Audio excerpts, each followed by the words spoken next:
या देवी सर्वभूतेषु विद्यारूपेण संस्कृता नमस्तस्यै नमस्तस्यै नमस्तस्यै नमो नमः। आइए वसंत पंचमी की पावन कथा का श्रवण करते हैं। आज का यह पावन दिन है वसंत पंचमी। ज्ञान, विद्या, संगीत और कला की अष्टधात्री माँ सरस्वती के प्रकाश का शुभ अवसर। जब प्रकृति में नवजीवन आता है, पेड़ों पर नई कोपलें फूटती हैं, पीले सरसों के फूल धरती को सजाते हैं, तभी यह दिन हमें याद दिलाता है कि जीवन में ज्ञान का वसंत भी उतना ही आवश्यक है। प्राचीन काल की बात है, जब सृष्टि की रचना हो चुकी थी, परंतु संसार में मौन और अंधकार छाया हुआ था। मनुष्य के पास आंखें थी पर देखने की समझ नहीं थी, कान थे पर सुनने की विवेक शक्ति नहीं थी, हृदय था पर भावनाओं की अभिव्यक्ति नहीं थी।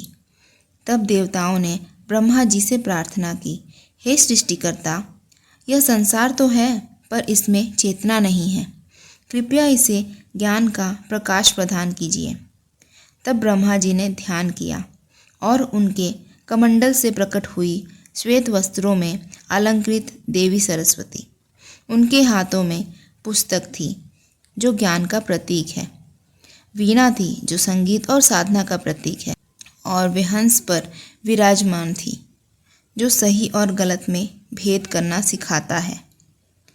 माँ ने जैसे ही वीणा के तार छेड़े, सृष्टि में ध्वनि गूंजी, पवन में मधुरता आई, मनुष्य को वाणी मिली, बुद्धि को दिशा मिली और अज्ञान का अंधकार मिटने लगा। माँ सरस्वती का प्रकाश माघ शुक्ल पंचमी अर्थात वसंत पंचमी के दिन हुआ।